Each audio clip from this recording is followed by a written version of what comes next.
여러분 한 주간 어떻게 또 보내셨나요? 제가 이 3주째 동일한 질문을 여러분에게 드리고 있습니다. 그만큼 믿는 자로서 우리의 삶이 정말 중요하다라는 이야기입니다. 우리가 함께 예배하고 또 기도하고 찬양하고 전도하고 정말 중요합니다. 내가 하나님을 얼마나 사랑하느냐의 이 표현이기 때문입니다. 우리가 누군가를 사랑하면 그 사람이 좋아하는 것을 하게 됩니다. 이와 동일하게 내가 하나님을 사랑한다면 하나님이 좋아하시는 일들을 하게 됩니다. 여러분, 하나님이 좋아하시고 하나님이 기뻐하시는 일들이 무엇일까요? 여러분 잘 생각해 보시고 그 일을 하시기를 바랍니다. 그런데 전제 조건이 하나가 있습니다. 하나님을 사랑해야 합니다. 하나님을 사랑하지 않고는 하나님이 기뻐하시는 일을 할 수가 없습니다. 내가 알고 있다고 해도 하나님이 이런 것을 참 좋아하고 기뻐하시겠지 우리가 알고 있어도 하나님을 사랑하는 마음이 없으면 그 일은 머리에서만 돌지 실제 행동으로 옮겨지지 않게 됩니다. 그리고 이해 못지않게 중요한 것이 있는데 그것은 바로 세상에서 그리스도인으로 어떻게 사느냐 하는 문제입니다. 우리 모두는 세상에서 삶의 자리가 있습니다. 직장인으로 또 주부로 학생으로 이 다양한 삶의 자리가 있습니다. 그런데 우리가 그 삶의 자리에서 세상 사람들처럼 사는 것은 쉽습니다. 남을 속이고 또 모함하고 이거는 고민하지 않아도 되죠. 그런데 그리스도인으로 사는 것은 이게 쉬운 일이 아닙니다. 하지만 우리는 크리스찬이기 때문에 우리는 크리스찬처럼 우리는 살아야 합니다. 6월 초에 서울 세문안교회에서 연합 청년 기도회가 있었습니다. 설교를 하신 목사님이 이 사람들에게는 겉으로 드러나지 않아도 마음속으로 정해둔 경계가 있다라고 하시면서 그 경계를 넘어서야 한다라고 이렇게 말을 합니다. 그리고 이어 말하기를 곰곰이 생각해 보면 예수님의 사역의 핵심은 경계를 넘는 것이었다. 신과 인간의 경계를 넘어 이 땅에 오셨고 십자가의 부활로 생명과 죽음의 경계마저 넘으셨다라고 이렇게 강조를 하십니다. 그러면서 세상 속 경계를 넘어 삶의 현장에서 예수 그리스도의 방식으로 살아내자라고 이렇게 말을 했습니다. 여러분, 우리의 신앙이나 삶의 자리에서 여러분 계속 제자리인 것들이 있습니까? 혹시 나는 이것만은 할 수 없어 라고 우리가 마음을 먹고 내가 정해놓은 것들이 있지는 않습니까? 하지만 우리가 신앙이나 삶의 자리에서 내가 넘고 싶은 것들이 혹시 있지는 않습니까? 이것을 우리는 넘어서야 합니다. 그래야 우리의 신앙이 자라게 되고 삶의 자리에서 예수 그리스도의 방식으로 우리가 살 수가 있습니다. 그 부분이 무엇인지는 아마 여러분 자신들이 알 것입니다. 내가 경계로 남겨놓은 것, 내가 정말 이것만은 나는 넘어설 수 없어, 나는 이것은 할 수 없어라고 내가 정해놓은 것들이 있을 겁니다. 저는 신앙이라는 게 내 모습을 하나하나 깨트려가는 것이 신앙이다라고 생각을 합니다. 내 모습을 깨트리지 못하면 여러분 우리의 신앙은 계속 그 자리에 있을 수밖에 없습니다. 그러니 한 주간 내가 깨트려야 하고 또 내가 넘어서야 할 부분이 무엇인지 한번 생각해 보시기를 바랍니다. 그리고 그것을 꼭 넘어서 이 세상에서나 그리고 신앙의 자리에서 그리스도인답게 살아내기를 소망합니다. 그래야 이 안디옥 교회 성도들이 그리스도인이라고 불러졌는데 그들이 그리스도인답다, 즉 그리스도인이라고 불러진 이유는 그들이 자신들과는 다르기 때문에 그리스도인, 즉 예수쟁이라고 불러진 것입니다.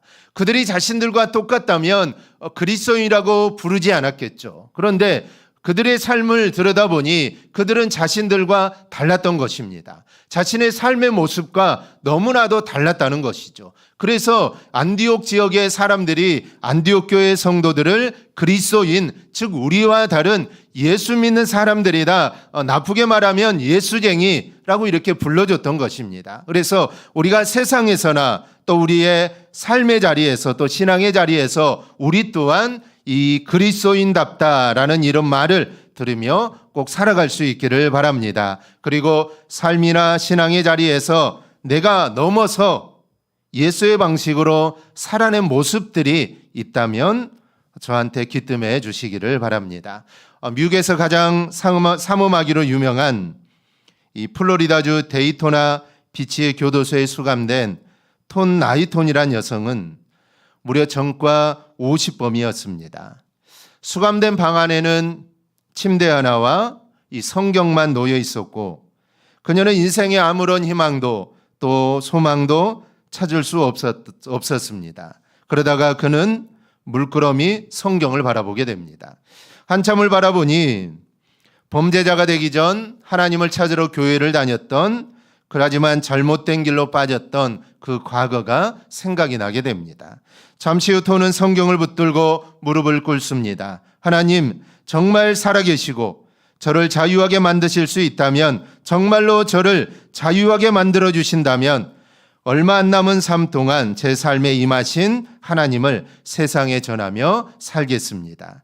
기도를 마치자마자 거짓말처럼 하나님의 은혜가 마음에 임했고 자신과 같이 실수한 사람들을 도와줘야 된다는 비전이 생기게 됩니다. 그렇게 마약, 강도, 폭행과 성매매로 얼룩진 톤의 인생은 말씀과 전도, 진심 어린 봉사로 채워지게 됩니다. 하나님의 은혜로 1년 만에 모범수로 석방된 톤은 신학을 시작해 박사학위를 받고 자신과 같이 출소 오갈 데 없는 여성들을 찾아가 자립할 수 있도록 도와주고 그리고 복음을 전하는 참된 제자의 삶을 살아가고 있습니다. 여러분, 제후굴레를 해결할 수 있는 것은 오직 복음뿐입니다. 뻔한 인생의 참 의미를 찾아주는 것도 역시 복음뿐입니다. 또한 우리 인생의 모든 짐으로부터 자유함을 누릴 수 있는 것도 오직 복음뿐임을 믿으시기를 바랍니다. 여러분, 그럼 복음이 무엇입니까? 이 복음은 문자 그대로 복된 소식입니다. 즉 굿뉴스이죠. 그리고 로마서 1장 16절에서 말씀해 있듯이 모든 믿는 자에게 구원을 주시는 하나님의 능력이 바로 이 복음입니다. 그렇다면 결국 복음은 누구입니까? 이 복음은 결국 예수 그리스도입니다. 그리고 복음은 무엇입니까?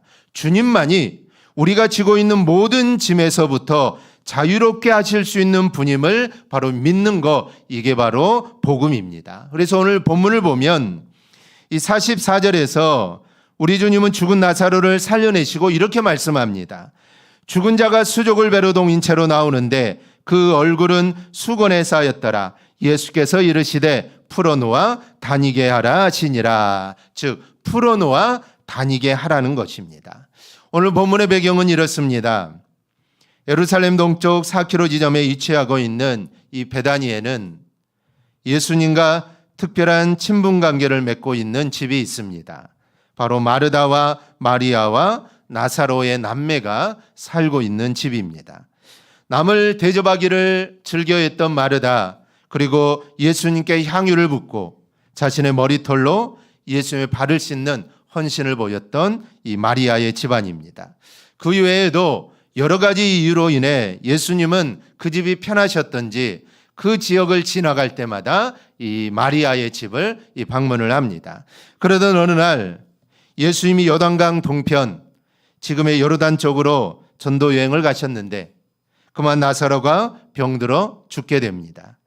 지금이야 자동차가 있고 또 휴대전화도 있어서 연락이 금방 되고 또 이동이 가능하지만 그때는 사람을 찾고 이동하는 것이 이게 쉬운 일이 아닙니다. 그리고 예수님이 늘 전도하러 옮겨 다니시니 예수님이 어디에 있는지도 정확히 알 수도 없기 때문에 이 사람을 보내서 예수님을 찾고 소식을 전하는 게 이게 쉬운 일이 아닙니다.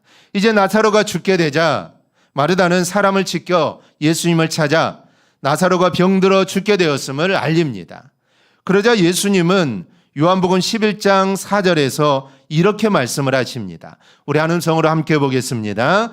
예수께서 들으시고 이르시되 이 병은 죽을 병이 아니라 하나님의 영광을 위함이요 하나님의 아들이 이로 말미암아 영광을 받게 하려 함이라 하시더라. 아멘. 그리고 마저 전도 여행을 하십니다. 그리고 베다니의 아버니 이미 나사로는 죽어서 나흘이나 지난 후였죠. 그럼에도 주님은 나사로의 무덤을 찾아가 무덤 문을 열고 이렇게 외치십니다. 나사로야 나오너라.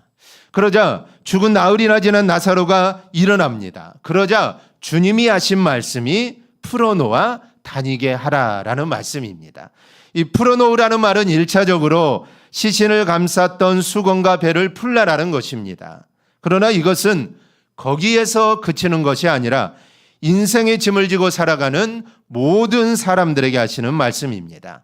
그 증거가 무엇인가 하면 죽은 나사로가 병들어 죽게 되었다는 말을 들으시고 주님은 이 병은 죽을 병이 아니라 하나님의 영광을 위함이요 하나님의 아들이 이로 말미암아 영광을 받게 하려 함이라라고 하셨기 때문입니다. 이 병으로 인해 나사로는 죽지 않는다는 것입니다.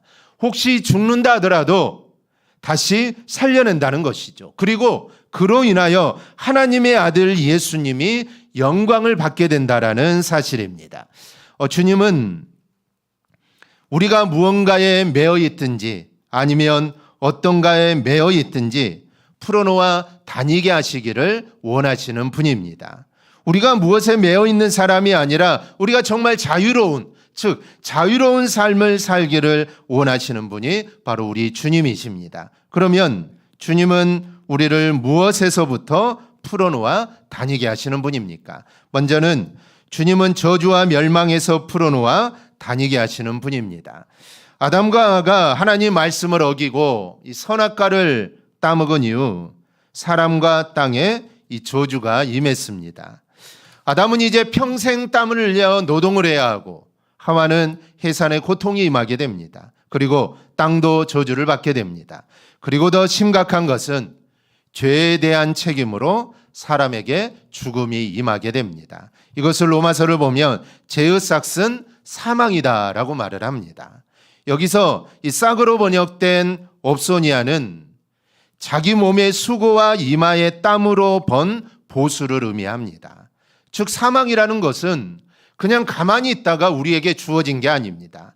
인간의 스스로의 의지와 감정으로 죄를 지은 대가로 주어지는 보수가 바로 이 사망이라는 것이죠. 즉 아담이 죄를 지었기 때문에 그 죄에 대한 대가로 우리가 받은 것이 사망입니다. 즉 우리가 열심히 일을 하면 우리가 보수를 받지 않습니까? 일하지 않으면 보수를 받지 못하죠. 즉 열심히 부지런히 땀을 흘리며 열심히 노력해서 우리가 보수를 받듯이 우리 인간이 스스로로 열심히 죄를 지은 그 결과로 우리가 보수로 받은 것이 이 사망이라는 것입니다. 그래서 아담과 하와가 죄를 지은 이후 그 죄의 대가로 모든 사람에게 항상 저주와 멸망이 따라다닙니다. 그런데 우리 주님께서 이 땅에 오셔서 십자가에 박혀 죽으심으로 우리의 모든 저주를 다 담당하신 겁니다.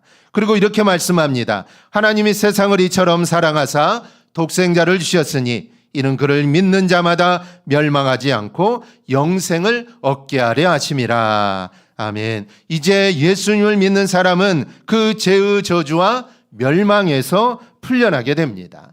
요한복음 10장 10절을 보세요.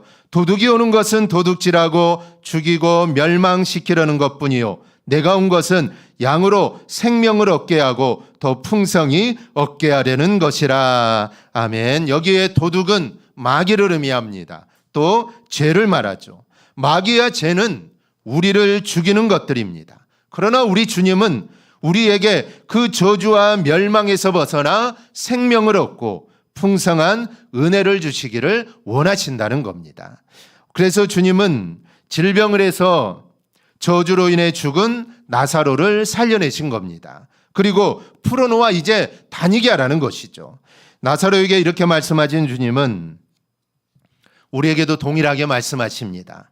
주님은 우리가 저주와 멸망과 질병과 고통 가운데서 벗어나기를 원하십니다. 우리의 막힌 삶들이 풀려나기를 우리 주님은 원하십니다. 그런데 우리 주님은 그렇게 말씀하시고 나사로야 나오라, 즉 나사로를 묶고 있었던 그 사망으로부터 나사로를 풀어주셨고, 그리고 우리도 마찬가지로 죄와 절망과 사망에서 풀어나 우리가 정말 자유롭게 우리가 살아가야 되는데, 우리가 그렇게 살지 못하고 우리가 여전히 저주와 멸망과 고통과 질병 가운데 살아가고 있습니다. 왜 우리가 그렇게 살아가고 있습니까? 물론 이유는 많지만 한 가지를 말씀드리면 말씀대로 살지 않기 때문입니다. 성경은 항상 우리가 말씀대로 살 것을 우리에게 요구하십니다. 신명기 28장은 말씀대로 살면 복이 임하고 말씀대로 살지 않으면 저주가 임한다고 말씀합니다. 긴가민가하게 말씀하지 않습니다. 애매하게 말씀하지 않습니다. 말씀대로 살면 복이 임하고 너희가 말씀대로 살지 않으면 저주를 받을 것이다라고 아주 정확하게 확실하게 우리에게 말씀을 합니다. 성경이 이렇게 우리에게 분명하게 말씀하시기에 우리가 어려움과 고난과 그런 힘든 일이 닥치는 중 이유 중에 하나는 우리가 말씀대로 살지 않았기 때문입니다. 그러니 오늘날 우리에게 정말 필요한 것은 말씀대로 사는 것입니다. 말씀대로 살려면 적어도 전제가 되어야 하는 것이 있는데 그게 바로 순종입니다. 그리고 그 순종이 이루어지기 위해서는 내 생각을 포기해야 합니다. 내 생각이 포기가 안 되면 여러분 순종이 안 됩니다. 자기 생각이 너무 강하면 자기 생각이 주님의 말씀을 이겨버립니다. 주님의 말씀을 마음에서 밀어내게 된다는 것이죠. 여러분, 성경에 나오는 기적들이 언제 일어났습니까? 모두 다 순종할 때 일어납니다. 모든 기적 뒤에는 여러분 순종이 있습니다. 불순종한 곳에는 하나님의 기적이 절대로 일어나지 않습니다. 주님의 은혜에서 멀어지게 됩니다. 나하고는 상관이 없는 일이 되고 맙니다. 주님은 날 때부터 맹인이었던 사람을 고칠 때 땅에 침을 뱉어 진흙을 이겨 그의 눈에 바르시고는 실로암 못에 가서 씻으라고 합니다. 실로암 못에 가서 씻으라는 것은 말씀에 순종하라는 것입니다. 그런데 이게 순종하기 어려운 말씀이죠.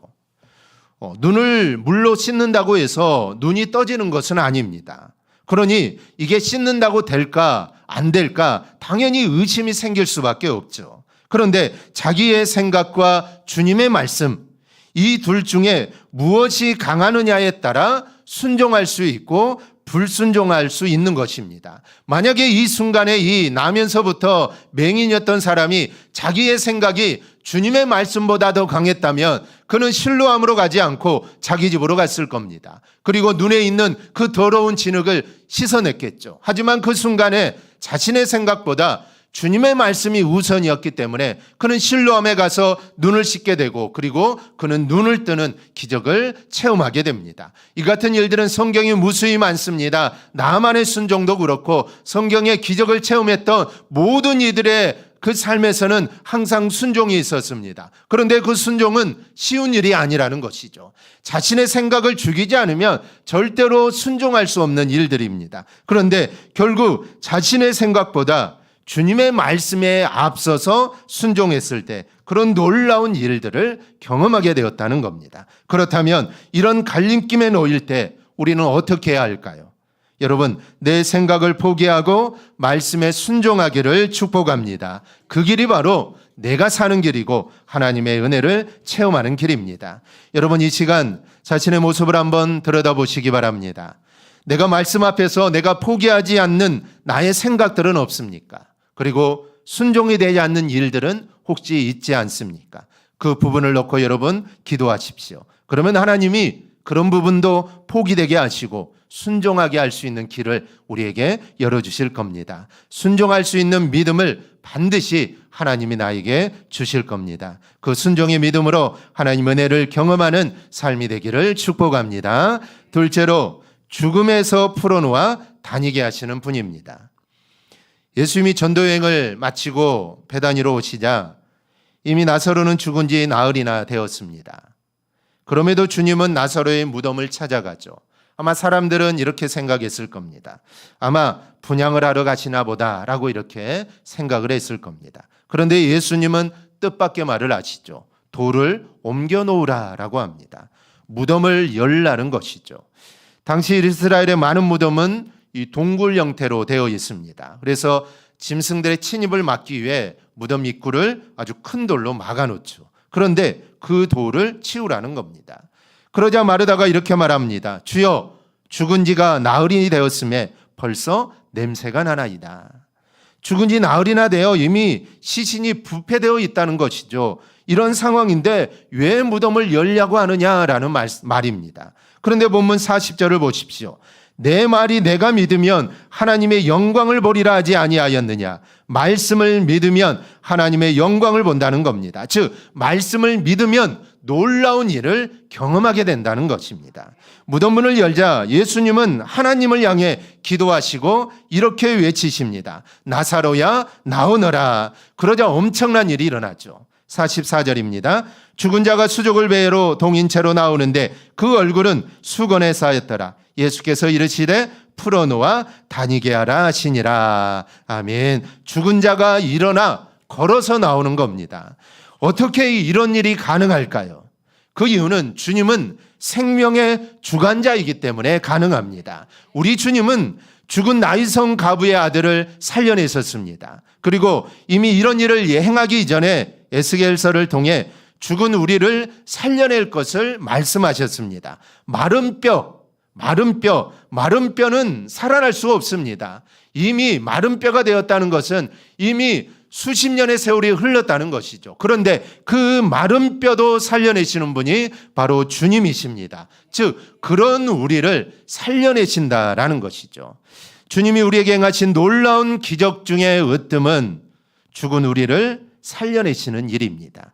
고린도전서 15장 51절로 53절 말씀을 보면 보라 내가 너희에게 비밀을 말하노니 우리가 다 잠잘 것이 아니요 마지막 나팔의 순식간에 호련히 다 변화되리니 나팔 소리가 나매 죽은 자들이 썩지 아니할 것으로 다시 살아나고 우리도 변화되리라. 이 썩을 것이 반드시 썩지 아니할 것을 입겠고 이 죽을 것이 죽지 아니함을 입으리로다. 아멘. 이 말씀을 하시기 전에 주님은 앞절인 25절 26절에서 이렇게 말씀하셨습니다. 나는 부활이요 생명이니 나를 믿는 자는 죽어도 살겠고 무릇 살아서 나를 믿는 자는 영원히 죽지 아니하리라. 이것을 내가 믿느냐. 아멘. 죽음의 문제를 내가 해결한다는 것입니다. 그리고 주님은 죽음의 문제를 해결하는 능력이 있다라는 것을 보여주시기에 주님은 나사로를 살려주신 것입니다.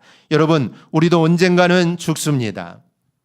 죽음의 문제를 해결한 사람은 이 세상에 단 한 명도 없습니다. 그래서 죽음은 인간의 최고의 고통이요 또 이게 문제거리입니다. 그런데 주님은 말씀합니다. 나는 부활이요 생명이니 나를 믿는 자는 죽어도 살겠고 무릇 살아서 나를 믿는 자는 영원히 죽지 아니한다. 즉 믿는 자는 죽어도 산다는 것입니다. 그리고 살아서 믿는 자는 영원히 죽지 않는다는 것이죠. 여러분 이 사실을 믿으십니까? 우리 모두 이 사실을 절대로 잊어버리지 말고 이 믿음이 영원히 변하지 않기를 소망합니다. 이렇게 주님은 나사로에게 그렇게 하셨듯이 우리를 죽음의 문제에서 풀어주십니다. 그러기에 우리가 할 일은 죽음의 문제를 해결하신 그 주님을 우리가 믿는 것입니다. 그 문제를 해결했으니 우리가 믿어야 한다는 것이죠. 주님은 죽음의 문제를 해결하신 분입니다. 그래서 그 주님을 믿음으로 부활의 기쁨을 맛보기를 주님의 이름으로 축원합니다. 셋째는 지옥에서 풀어 자유를 주시는 분입니다. 어느 설교 세미나를 듣다 보니 강사분이 하시는 말씀이 설교 중에서 피해야 할 설교는 지옥 설교다라고 말을 합니다. 지옥 설교를 하면 싫어한다는 것이죠. 그리고 죄도 죄라고 말하지 말고 부적응이라고 말해야 한다는 겁니다. 그래야 성도들이 좋아한다는 것이죠. 그러나 그렇게 되면 성도들이 좋아할 수는 있지만 주님이 기뻐하시지 않고 주님이 원하시지 않습니다. 저는 적어도 우리 교회 성도들 가운데는 그런 분이 없다라고 믿습니다. 우리가 예수를 믿게 되면 우리는 지옥과는 상관이 없는 사람이 된다라고 주님 말씀을 합니다. 요한복음 5장 24절인데요. 내가 진실로 진실로 너희에게 이르노니 내 말을 듣고 또 나 보내신 이를 믿는 자는 영생을 얻었고 심판에 이르지 아니하나니 사망에서 생명으로 옮겼느니라. 즉 사망에서 생명으로 옮겨졌다라는 것이죠. 여기에서 옮겼느니라는 말은 이 완료 시제입니다.